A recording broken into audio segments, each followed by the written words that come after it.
Word Balloon is brought to you by the League of Word Balloon Listeners.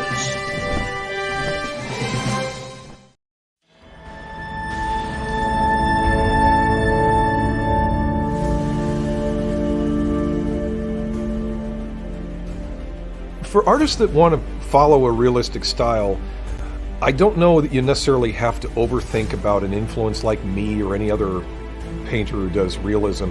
You can certainly get a lot from the pieces that we've done, maybe even imitate some of those compositions, but I think you'll find your own way once you're just studying reality, which is what I would do. I mean, if I'm going to look at people, things, photographs, it's beneficial to start shooting your own if you can get into that. And these days, since everybody's got a camera, that's not so much of an issue anymore. Being able to study life as the basis for something is the best. I had the longest problem of thinking I needed to have everybody and every element be perfect before I could use it as a reference source. And so it took me a long time to realize how flexible the basis of the human form is.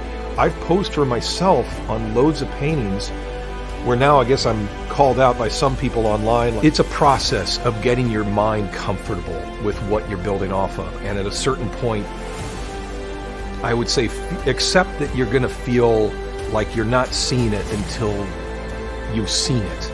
You know, that maybe you do need to have a thing look like a thing exactly before you're painting from it.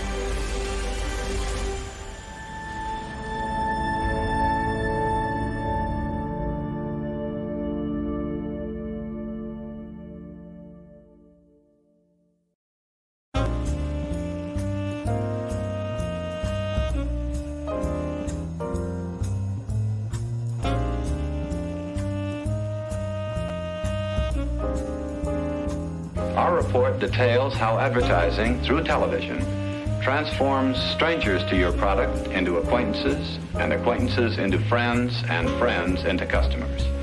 You could almost say, as a result, that television puts into every living room a selling machine.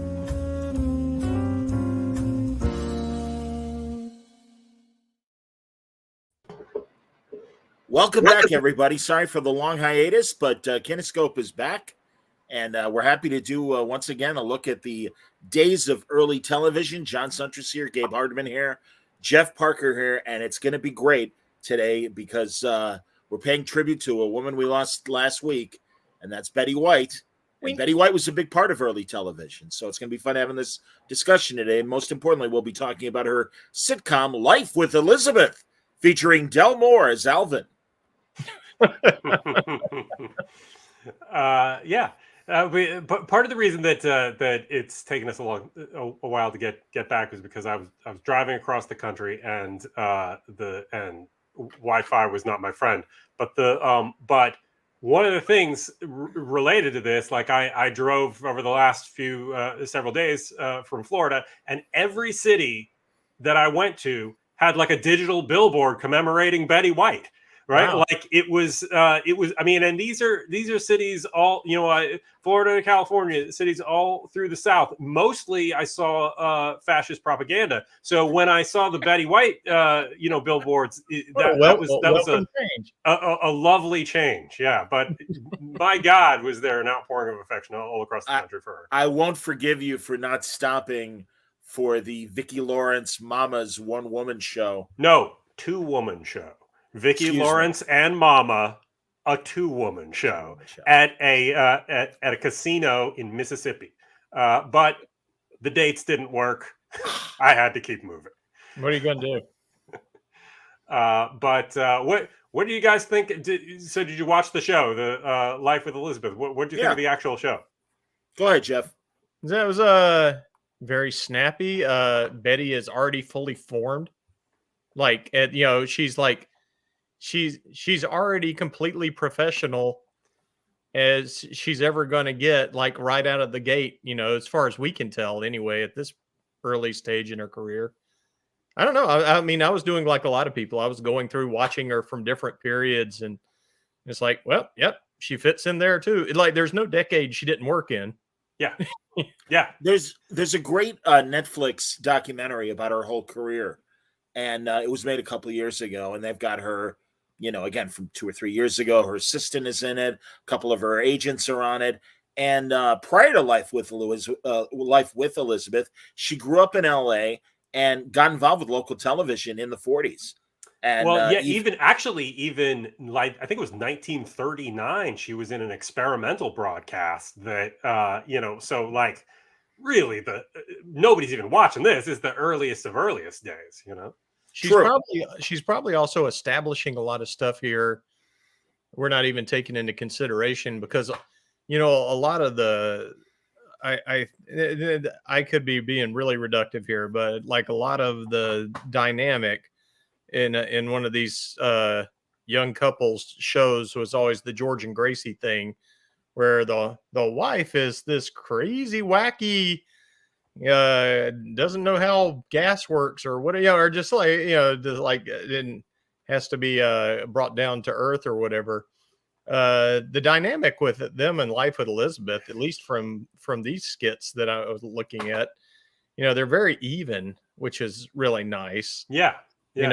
She occasionally, goes out on a limb and gets to do kind of Betty White antics that she nails, but she also gets to zing him quite a bit, so it's a different dynamic from Rusey and Licky.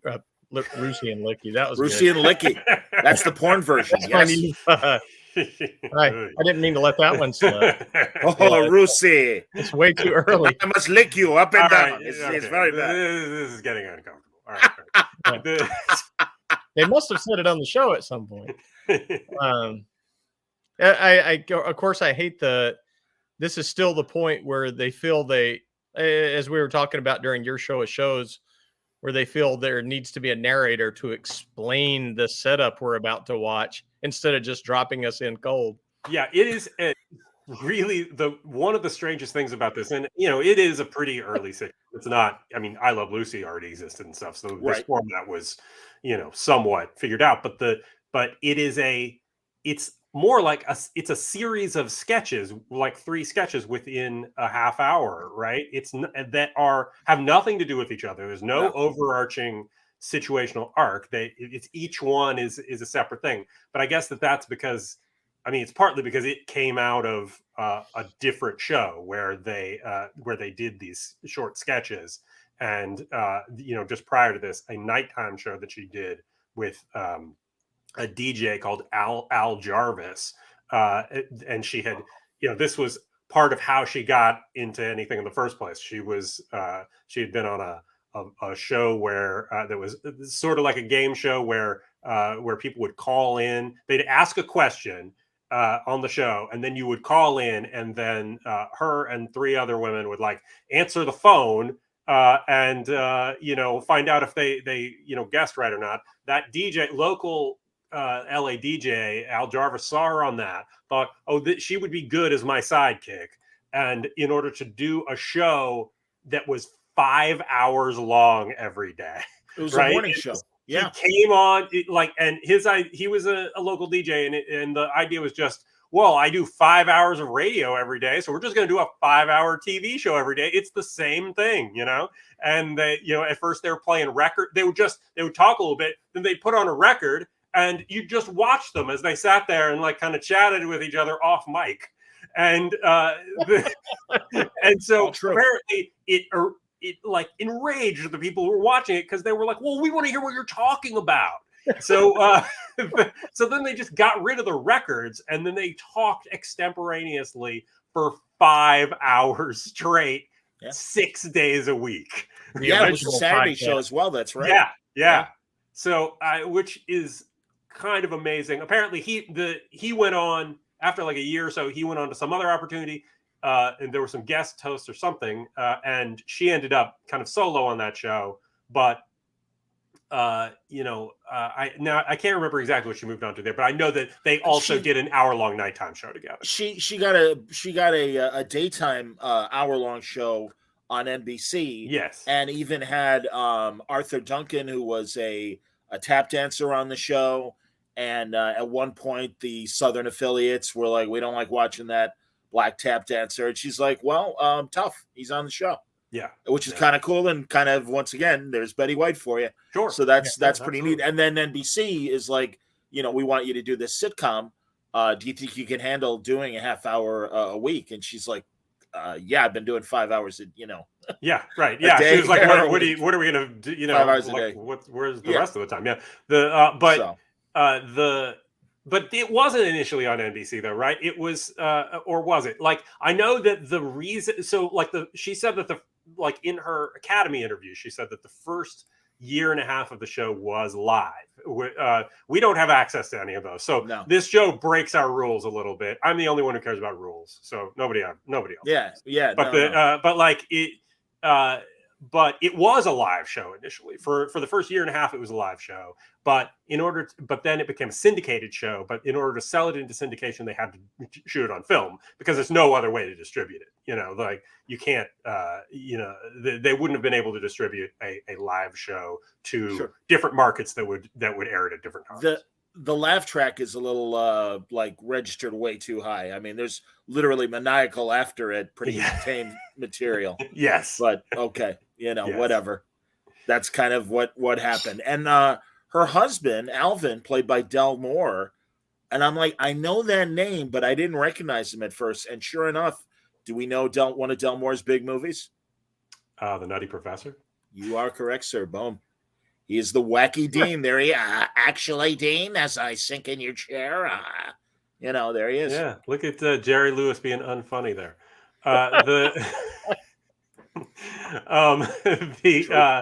But I knew I recognized him from someplace else too, and I couldn't figure it out until I went through the credits, and he's like in a million episodes of Dragnet 67. Oh yeah. So that's what I know it from. That's where I know that face. Yep. Great character actor. He's got a great voice. He clearly must have been doing radio before that. I would imagine, yeah. I mean, I'm going to bring up his IMDb, and we'll see what other credits he had. He has like a million credits for things like, he was like a TV announcer on the Batman TV show, or he was, like a lot of really small parts on things, not even necessarily like featured players and stuff, or maybe featured players, not necessarily regulars or anything. But I actually appreciate, Jeff, what you were saying about the show. I appreciate it as well, that their dynamic didn't feel so contrived. Like, they have, they each get to be a little odd in ways, or and they're not crazy characters, but her charm absolutely comes through. Mm-hmm. And her thing, like, I mean, I was watching that interview with her from the 90s on the Academy thing, and it's just like, she just had this way of being a pro, right? She'd do it in that interview. She had the charisma, and she was able to just be so in control of it. It's always on. I mean, it's that thing where you watch other shows and you see people who had a fairly long career, and you can see periods where they kind of go in and out, like this wasn't their time or whatever. But it's like, apparently it didn't matter what year it was to Betty White. She's right. Well, in that Netflix special, ready to go.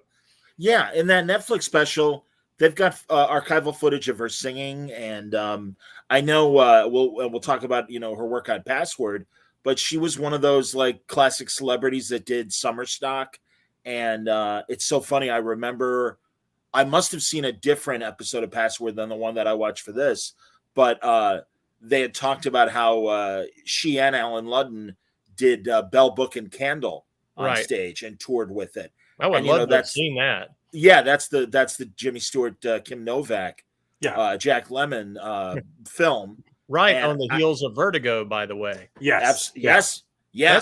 That's one of the specials I want to do at some point when we do like Liberty Valance and get way off topic. Like, can we just compare Vertigo and Bell Book and Candle? I would love to do that. I am there for that, and I will never shut the fuck up. Like, I just feel like it's really just to wind you up and let you know. Ed has a question. How did national syndication work in the 50s for this show? Actually, Ed, syndication was thriving in the 50s, coming from radio.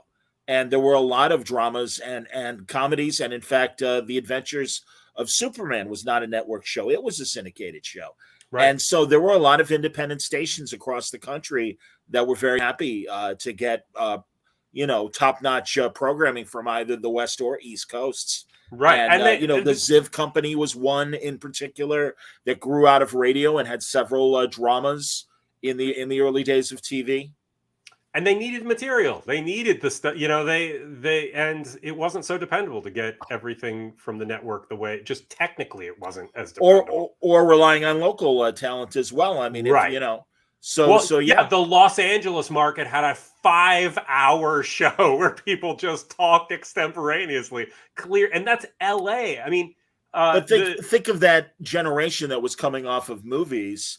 And, you're talking about the Buster Crabs and the Clayton Moores and all these others that were making their livelihood in B pictures and serials and Poverty Row Studios and things. So television was a boon to that, where they had all the talent, both in front of the camera and behind the camera. And Hopalong Cassidy syndicated his old movies, and that became a very big independent syndication hit. There's a lot of examples of that stuff. Interesting. I didn't really know that much about that, so that's cool. I asked you guys. I don't know if you had a chance to watch it yet. Turner Classic Movies had a movie on a couple weeks ago called "Calloway Went That Away," and it's a Fred McMurray movie. And, I'm not, but I do remember you recommending that. It's a parody of Hopalong Cassidy and its success on television, and Howard Keel plays the cowboy in the movie, and it's a very interesting movie. I think it's great. Jesse White is in it. Stan Freberg is in it, a very young Stan Freberg.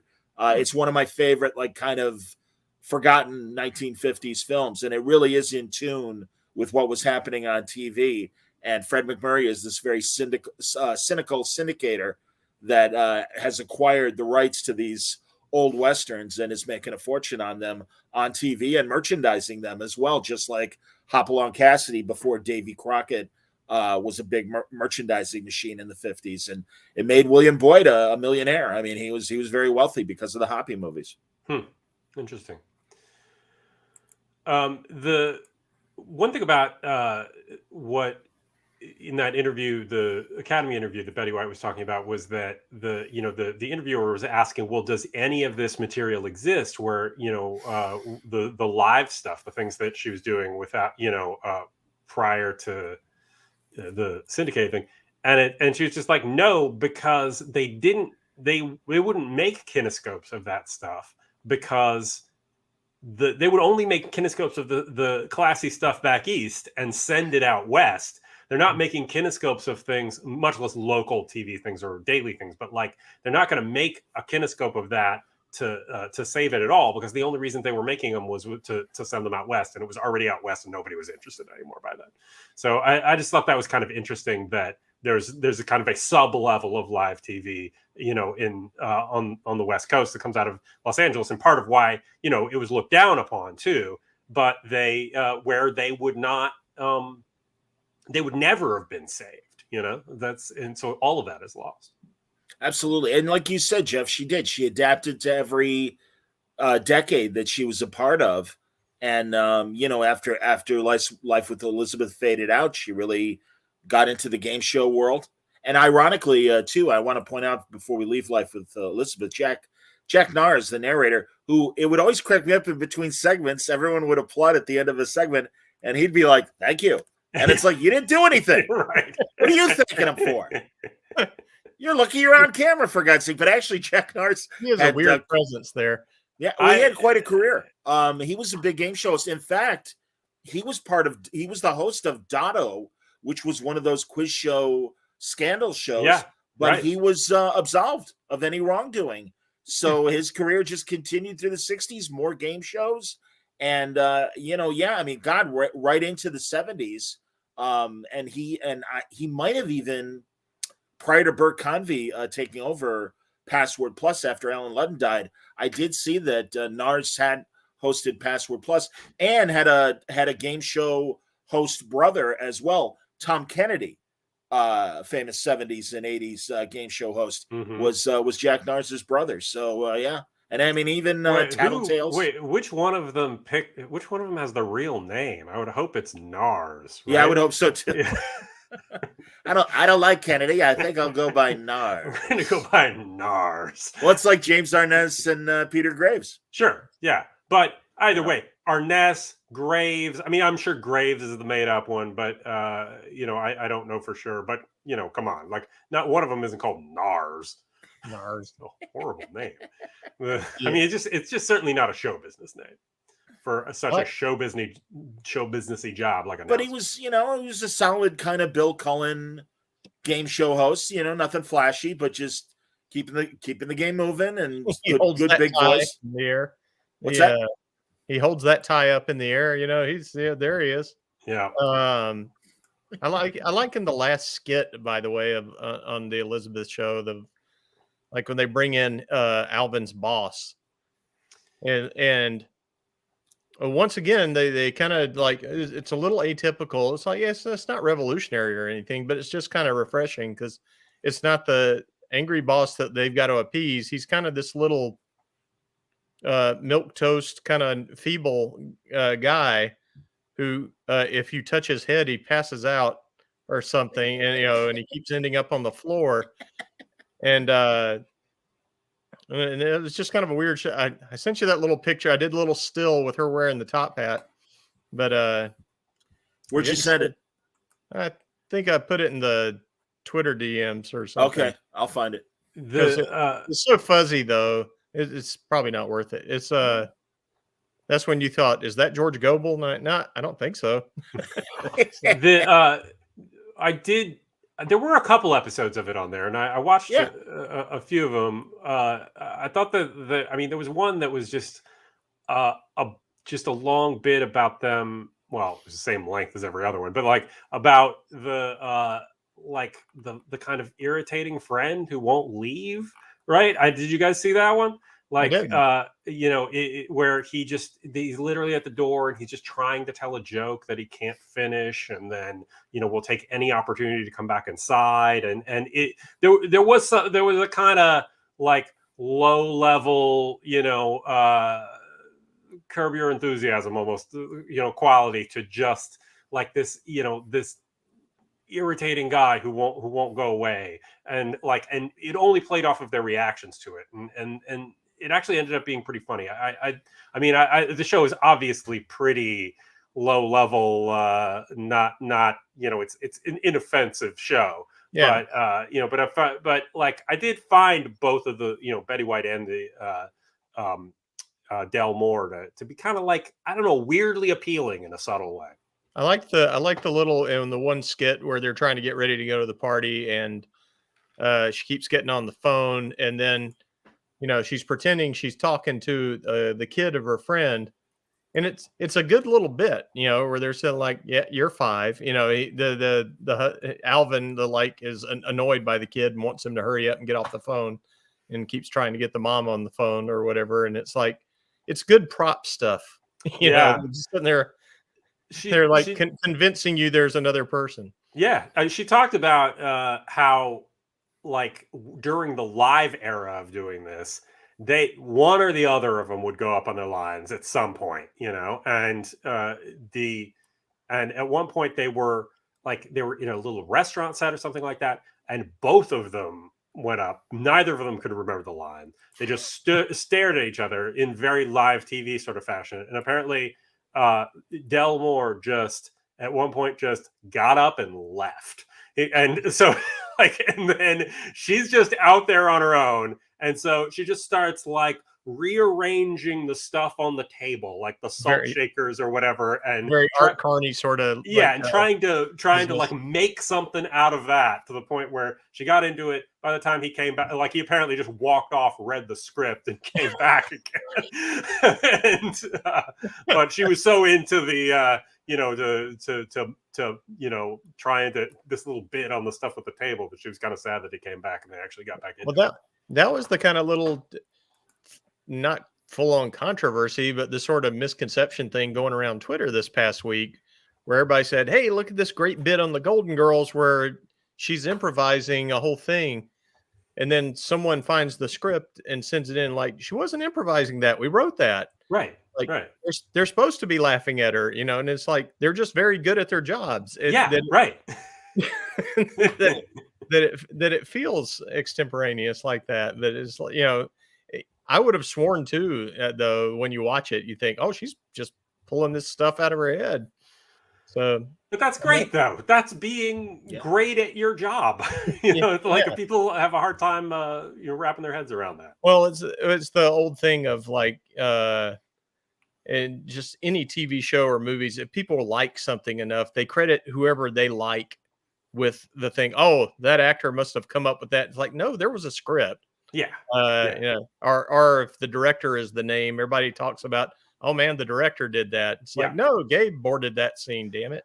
And there's a whole group of people who are involved in any of these things, and and we don't always know exactly who's responsible for what, but it's certainly you want to credit Betty White for something because she's endearing. Well, she always sells it. That's the thing. Right. Absolutely. Yeah.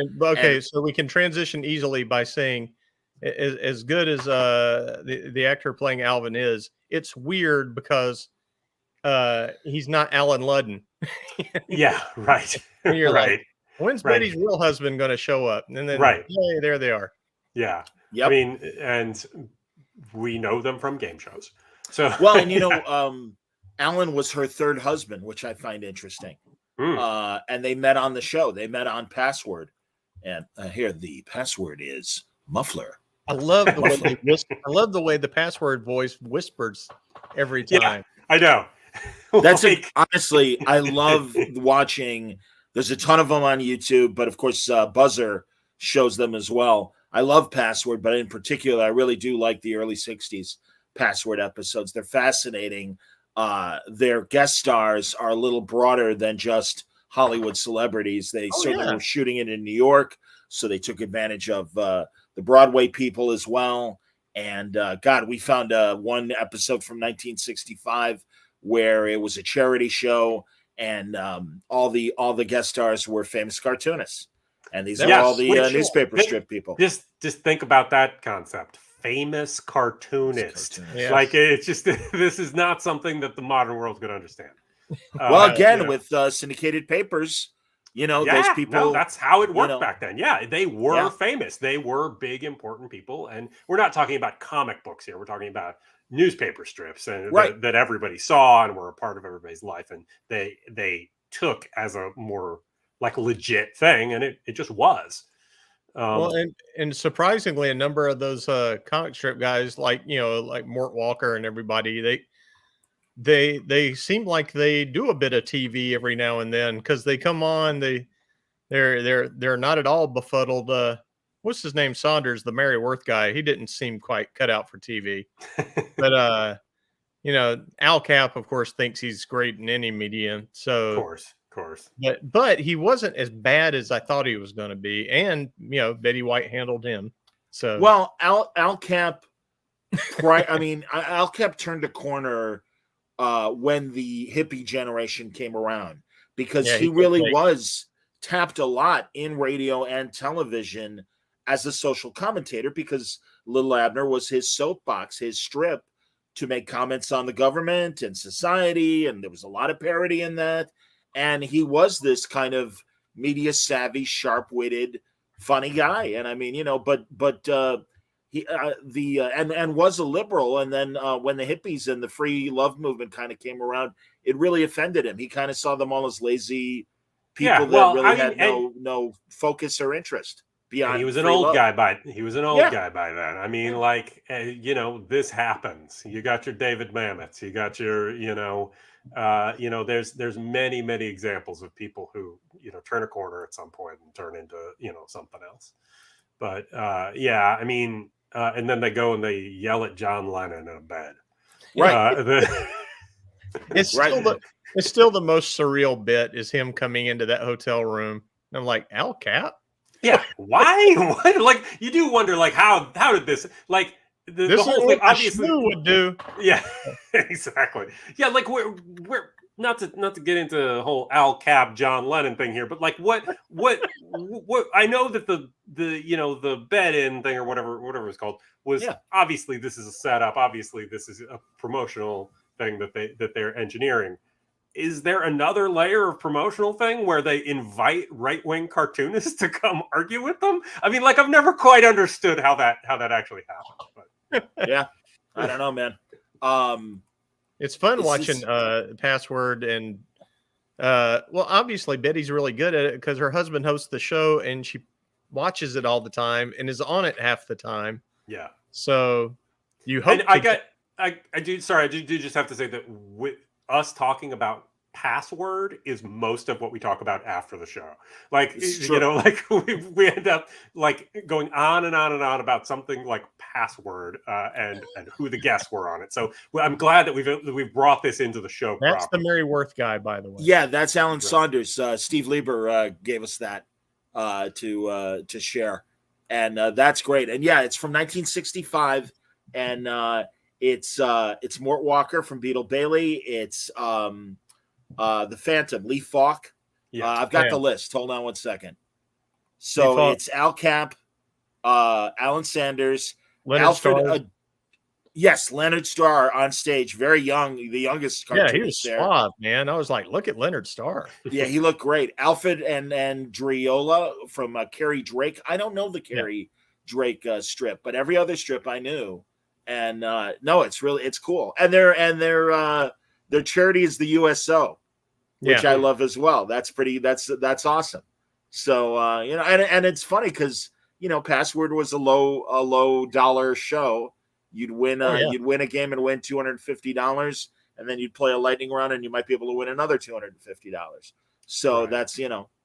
Well, they got a couple $100 for the USO to go over and entertain Southeast Asia with the police action, right? There you go. Absolutely, man. I like that they do now getting back to what you said earlier, John, that like they constantly mention what summer stock they're doing. It's really great, you know, and they're so it's like they gotta kill a little time and it's like, hey, it's like I might as well make this work for me. I'm gonna be appearing the next few months in this Shakespeare production, blah blah, you know, and it's like it's kind of cool. Well, that also means they don't have a real job, right? It means they're doing Password because they don't have a better job to be doing, right? Oh, On yeah. some level, you know. You know, I you mean, watch- doing those shows, it was filling in gaps for people. It was, you know, it was a little Yeah. paycheck, you know. Again, Dick Van Dyke. it's Beverly D'Angelo helping Chevy Chase out. Yes. Well, yeah, but even more so, like you said, starving actors, Gabe, because Dick Van Dyke in his oral history interview, I forget which specific game show, and he's like, "Hey, that was grocery money." You know, like Right. literally, like doing those shows. He's like, "That's great." You know. Oh yeah, and I am where not my money's running coming it from that week. Yeah, I'm not running this down in any no, way. no, These no. are working actors. They need a job, and having a job that that pays a couple of bills is good. There's a period where, well, first of all, one of my favorite perennial guest stars of this era of Password is Peter Lawford, and this is after Peter Lawford was on the outs with the Rat Pack. Yes, And right. I can't remember specifically which early 60s Sammy Davis movie he was promoting, but there was an episode I did watch that one. where he and Sammy are on, and Alan Ludden's like, "Wow, Sammy, you've got such and such coming up." And, "Oh yeah, man, it's it's coming out in February. It's going to be fantastic." And Peter, what do you have? I have nothing. I have nothing going. Yeah. Not only did he have nothing, the last thing he had was the previous movie with Sammy Davis. Jr., Right. right. And Yeah, also it's he's just killing time till that Jerry Lewis movie with him Salt and Pepper. Salt Right. and Pepper, which is like another 7 years later. But yeah, the best is too, they'd always, "Oh, I'm so and so, and this is my co-player from San Diego, California, whatever." And Peter Lawford's like, "Yes, and this is my co-player from Cleveland, Ohio, and we're here to play Password." Which, and they would always, "That's great the way you say it, Peter. Password." It's like, yeah, screw you. Poor Peter Lawford slumming it on Password. And I love that.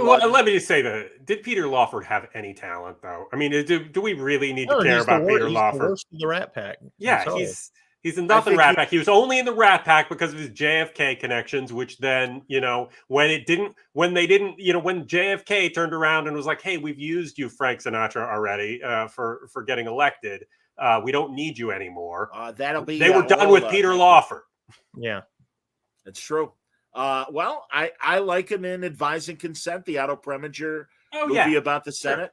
It's a good. That's a good movie. Yeah, yeah, and I think he especially does. for Preminger. He was when he was straight, he was a capable actor. Oh yeah, capable. That's a good word for it. Like, no, you're right. I mean, a dime a dozen.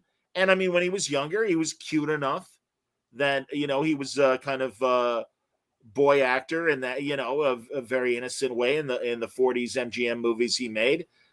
He and Jimmy Durante, I think, were well paired together.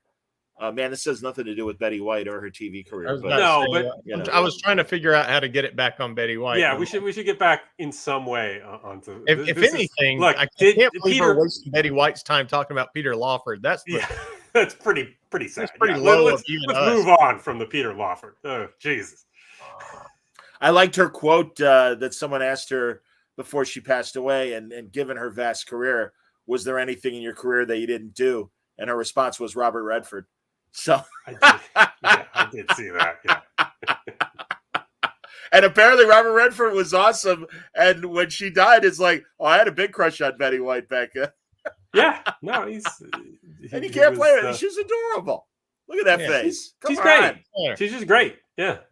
So no, it really is lovely that obviously, listen, 70s, Mary Tyler Moore, totally kicked ass. Sue Ann Niven, one of the great characters, funny as hell. But it was cool that Golden Girls really became the thing that really put her over the top, and that it became such a generational thing. And, not only seniors enjoying the Golden Girls, but I loved on that Betty White documentary on Netflix, all the younger actors saying, I would watch Golden Girls with my grandmother or my grandfather, and, fell in love with Betty White. Yeah, it was how many seasons did it go on? Golden Girls?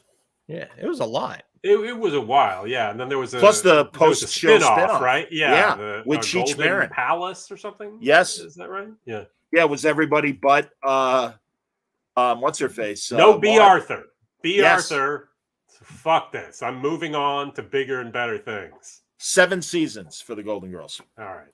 Okay. And longer than that. And the weirdness that B. Arthur didn't like Betty White. Like if there was one person on earth that didn't like Betty White, it was B. Arthur. That's funny. Well, well. Come on. Look, it doesn't seem like I just get the picture that B. Arthur wasn't the easiest person to deal with. So maybe that's it. I don't know. That might be unfair. I don't know. And then there's Maude. And right on, Maude.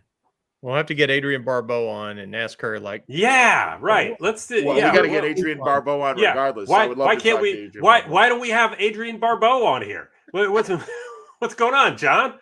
I know. I'm sorry. We gotta. Well, hey. I don't know what that has to do with our podcast, but let's get Adrienne Barbeau on here. We're still waiting on some guy from the Outer Limits for So like I know. Yeah, it's I've done my best of 2021 episodes for the Word Balloon Network in general. And I had to include our conversation with Dominic Stefano, Joseph's son. Oh, yeah, that's true. We did have one Outer Limits related guest. So we had that going for us. How many guests have we had on Kinescope from the era of live television? He's 89, and I know he did Gilbert Gottfried's show pre-pandemic. I will try and reach out to Steve Binder, the producer of the Tammy Show movie and the 868 Elvis Comeback Special, but before he had those gigs, he was an assistant director on several of the anthology shows. Okay, all right. Well, that sounds good.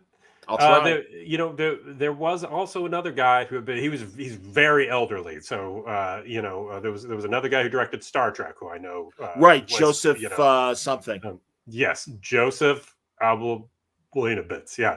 I don't know. Like I can't remember his name. I understand. I just think it was even Joseph. But okay, if you say so. But we could. If he may be too elderly to do this. He's in his 90s. Yeah. Yeah. Look, that the youngest person associated with live TV is gonna be in their 90s. We just have to accept this when we're booking guests. You're right. Unless we talk to Billy Mooney or true. or Mickey Dolenz. Yeah. Oh, right. Yeah. Mickey Dolenz is almost 80. Right. So there you go. Like there's, and he was a child on the thing. Right. If we get Ronnie Howard, Billy Mooney or Mickey Dolenz, we got a shot. Let's get all of them.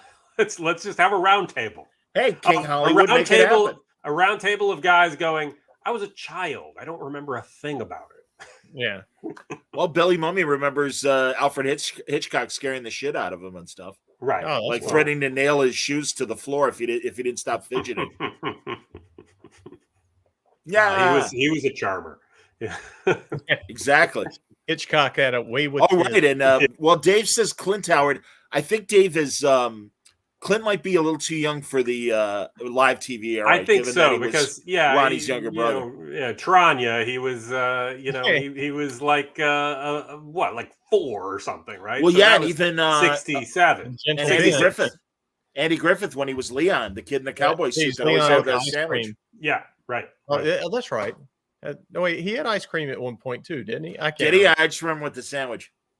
I don't remember. I was in a Fred Meyer last night buying something, and one of the TVs was showing an old Andy, and I got stuck because it's like, oh, this is the one where Opie buys the fishing rod with the money he found, and then the guy comes back and like say, yeah, I lost my wallet, and then Andy and Barney think Opie just lied to the man or something.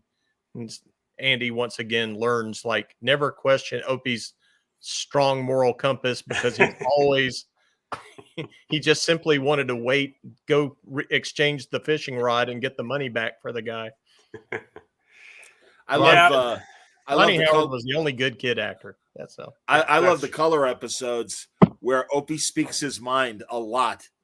And Andy always shoots him a look like, will you shut up? And it's just, well, gee, Dad, you're the one that always says honesty is the best policy. So you may as well tell him the truth. And then Andy would just shoot him a look like, shut up. It was great. So, yeah. Once again, nothing to do with Betty White. Love the Betty White, though. Betty White stuff. Well, what else can we say? I mean, other than, she was beloved, and I think that's great. I love that she was on SNL. And I love that was a fan kind of movement that made it happen. Yeah. And they wrote to her and she nailed it, man. It was really, really funny. It was a great episode. Lots of great sketches. Yeah, but I mean, I think that, we mostly did this as far as, she did have. Did you see the roast of Shatner? Yes. Oh, yeah. That's good. Whoever's writing for her at that, like, they let her just be mean. And but she already, everyone who knew her knew that she had this bawdy side to her. And that's why, going back to even Bell Book and Candle, it's like I don't see her as kind of Kim Novak sex kitten kind of persona, because I'm used to her being Rose on Golden Girls and all of her latter portion of her career. Even Sue Ann Nevin, who obviously was like, lusty and everything, and great episodes built around her, unbelievable episodes. But I don't know. I didn't see her as Bell. Well, and I don't necessarily see Alan Ludden as Jimmy Stewart. Hey, what's going on? Is this real witchcraft? I don't know. For $50. Any thoughts? Well, I feel like the dinner theater audience would have been forgiving of these things because they're just there to see somebody they know from television. Yeah, and that's how that works. They do.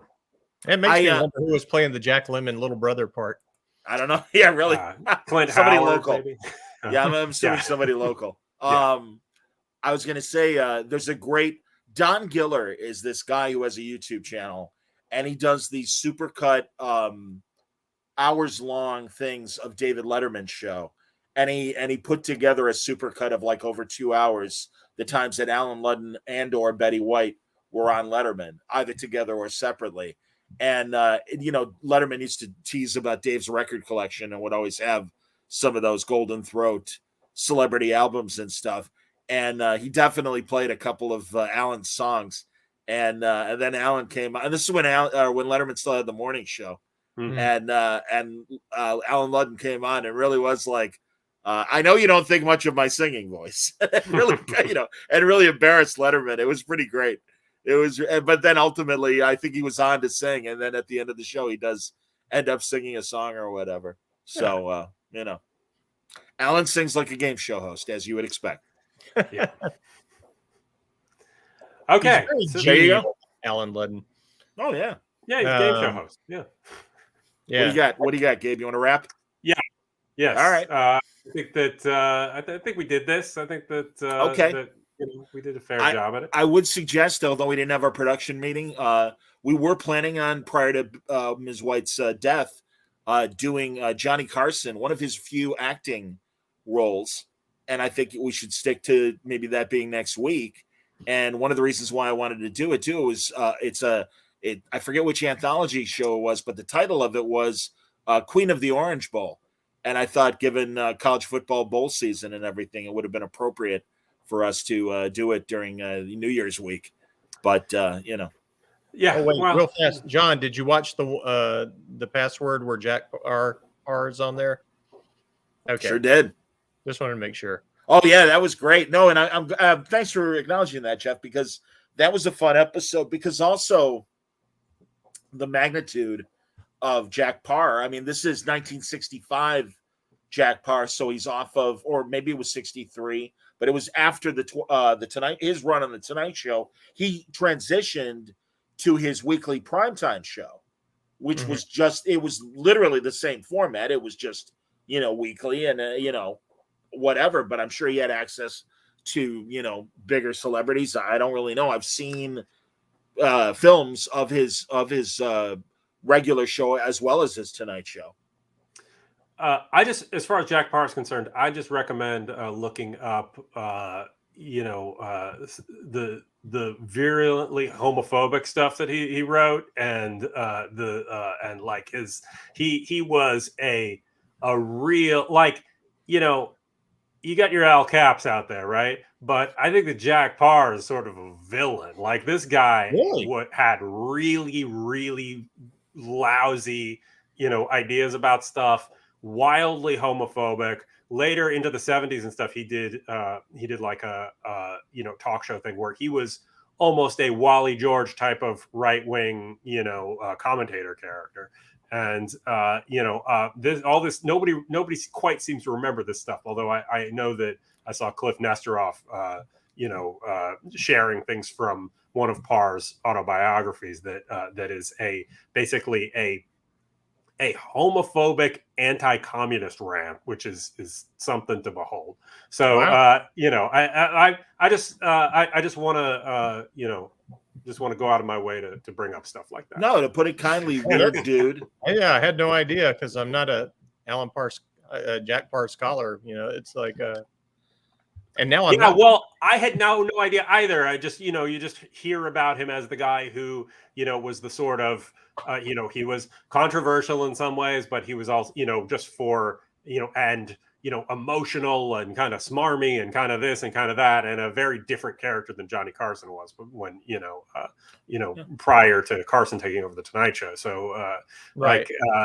so I guess that, we will, perhaps touch on some of these things next week when we talk about Johnny Carson in the Queen of the Orange Bowl, an episode of the U.S. Steel Hour from 1960. Oh, good. I'll be ready to take some shots at Jack Parr then. I'll be all studied up. Yeah. Well, and in both cases, these guys were great on-camera performers, but not saints in their personal lives, and we can certainly compare their flaws. Oh yeah, but I'm not talking about his personal life. I'm talking about his published horrible views on things. Like, no, I don't right. care about people's personal lives. Like, they can be whatever they want in their personal lives. I'm talking about what he put forward out into the world. All right, there you go. I have no Jack Parr, although he's not Niagara. What's the River of No Return? One of the Maryland movies. Is he? He's in one of the Maryland movies. It's not Niagara. No, but I think just watched that. Yeah, it may be River of No Return. I haven't seen that in a long time. It's Niagara's Joseph Cotton, right? Yeah, that's Joseph Cotton, and there's a comedic role from another guy, but I can't remember. Yeah. All right. Well, next week, Johnny Carson. We'll talk about Johnny Carson. Yeah, right? Sounds good. All right, Okay. everybody. Thanks for watching. Have a good week, and we'll talk to you next time on Kinescope. Bye-bye, everybody. Thanks.